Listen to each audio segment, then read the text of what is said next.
ए, एक बार ब्रह्मा जी यह सोच रहे थे कि मैं पहले की तरह सुव्यवस्थित रूप से सब लोकों की रचना किस प्रकार करूं। इसी समय उनके 4 मुखों से 4 वेद प्रकट हुआ। इनके सिवा उपवेद, न्याय शास्त्र होता, उद्गाता, ऊर्ध्वर्यु और ब्रह्मा।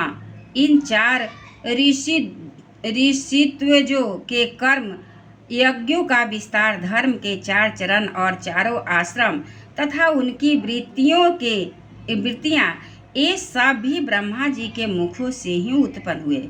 विदुर जी ने कहा, तपोधन, विश्व रचयिता के स्वामी श्री ब्रह्मा जी ने जब अपने मुखों से इन वेदादि को रचा तो उन्होंने अपने किस मुख से कौन वस्तु उत्पन्न की, यह आप कृपा करके मुझे बतलाइए।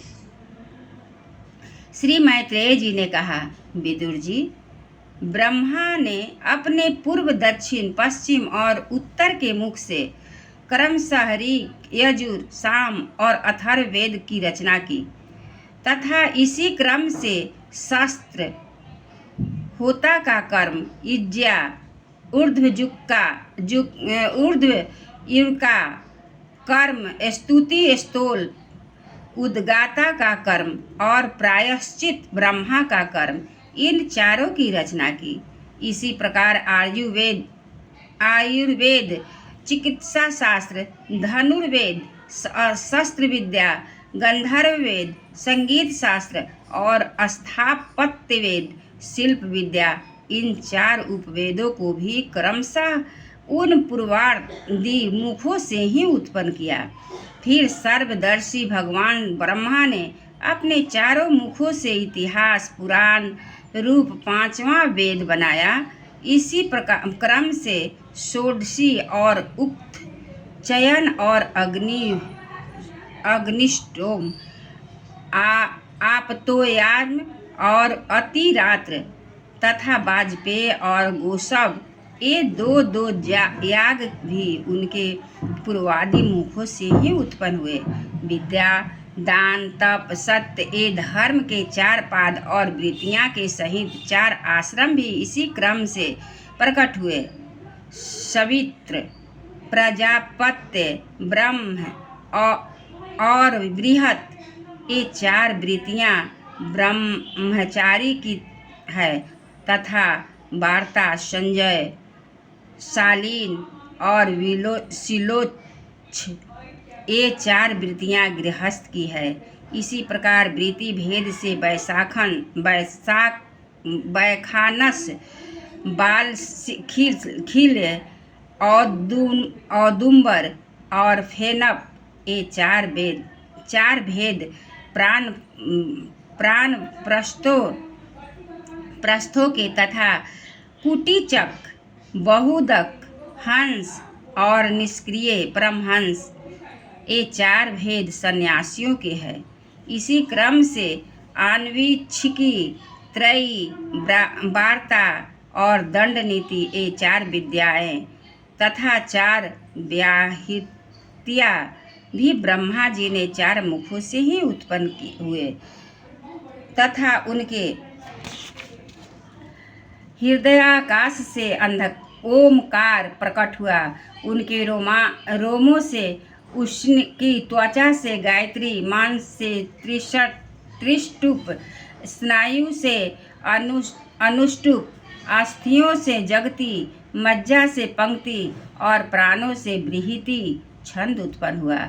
ऐसे ही उनका जीव, स्पर्श, वर्ण, कवर्गादि पंचवर्ग और देह स्वर वर्ण आकादि कहलाया। उनकी इंद्रियों को उष्ण वर्ण श और श, ह तथा बल को अंतःस्थ य, र, ल, व कहते हैं तथा उनकी क्रीड़ा से निषाद, ऋषभ, गंधार, षड्ज, मध्यम, ब्रह्मा, दैवत और पंचम, ये 7 स्वर हुए। हे तात, ब्रह्मा जी शब्द ब्रह्म स्वरूप है। वे रूप से व्यक्त और ओंकार रूप से अव्यक्त हैं तथा उनसे जो परे जो सर्वत्र परिपूर्ण पर ब्रह्म है, वही अनेकों प्रकार की शक्तियों से विकसित होकर इंद्रादि रूपों में भास रहा है। विदुर जी, ब्रह्मा जी ने पहला काम शक्त शरीर जिससे कुहरा बना था छोड़ने के बाद दूसरा शरीर धारण करके विश्व विस्तार का विचार किया। वे देख चुके थे कि मरीचि आदि महान शक्तिशाली ऋषियों से भी सृष्टि का विस्तार अधिक नहीं हुआ। अतः वे मन ही मन पुनः चिंता करने लगे, अहो बड़ा आश्चर्य है, मेरे निरंतर प्रयत्न करने पर भी प्रजा की वृद्धि नहीं हो रही है।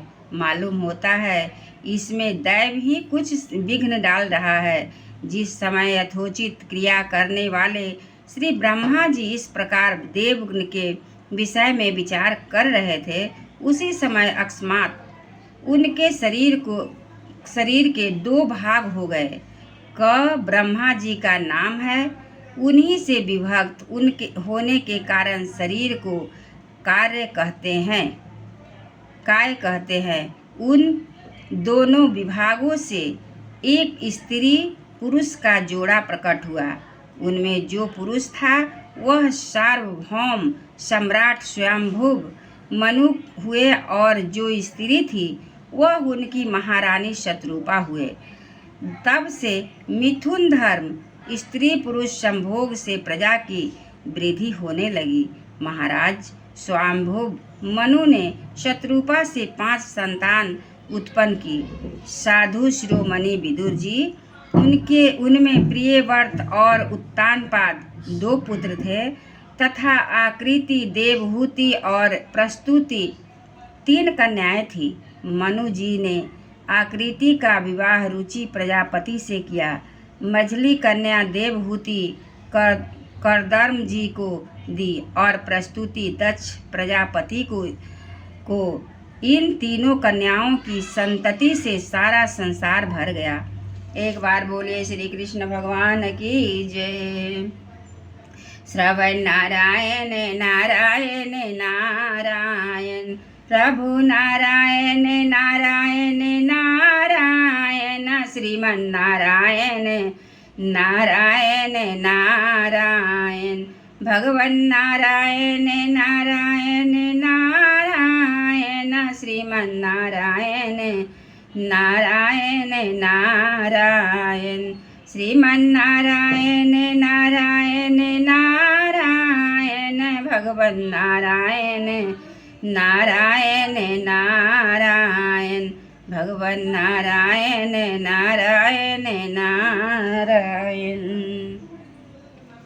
बार बोले कृष्ण भगवान की जय। वृंदावन बिहारी लाल की जय।